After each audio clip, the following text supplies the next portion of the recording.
We need to make more progress on energy. The chip shortage, the same chips go into our stationary battery packs as in the cars, and we prioritize the cars. And we need the inverters for solar and that kind of thing. So, this year has not been a good guide for progress in energy. I think next year it will be probably a good guide, and we can start providing updates. Yeah, I think we're actually making rapid progress with Solar Roof. Solar in general and energy in general got kind of shortchanged for a couple of years there because we were desperately trying to make the Model 3 and reach volume production.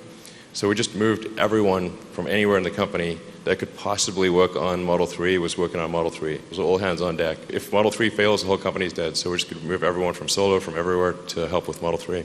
I think we're now making rapid progress with the Solar Roof, and in particular with new home builders. Doing retrofit is obviously fundamentally more expensive than doing Solar Roof on new homes. We now have relationships with a number of new home builders, and we expect those to gather significant momentum. And then we're going to have a campaign which is kind of like, well, I'm dating myself here, I want my MTV.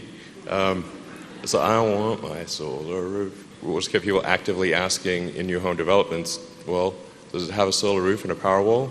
Sometimes people ask me about fusion, and I like it as an idea. And by the way, I think it's totally doable.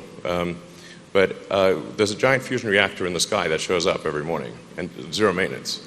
So I'm like, sounds like a good deal, Or just catch a little bit of that sunlight and power Earth. A shockingly small amount of land is needed to power Earth.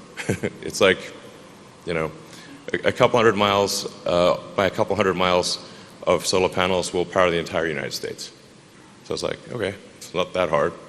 And then I believe we calculated you only needed 1 square mile of batteries. So you may think like, wow, a lot of batteries.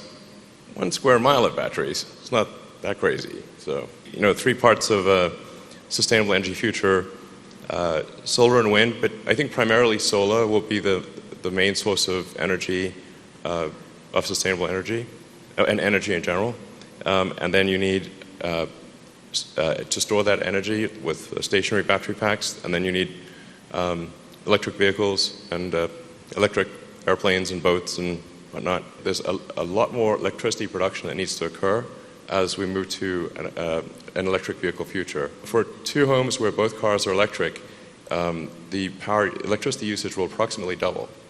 And so if you don't have local power production at the homes with a battery, because the battery's got to buffer the power, otherwise if you just have solar without batteries, it causes these massive waves in the grid, and so you have to have the batteries to stabilize the grid. But those batteries can then act collectively to stabilize the whole grid, and that's software that we've developed that is, I think, first going to go into use in Australia.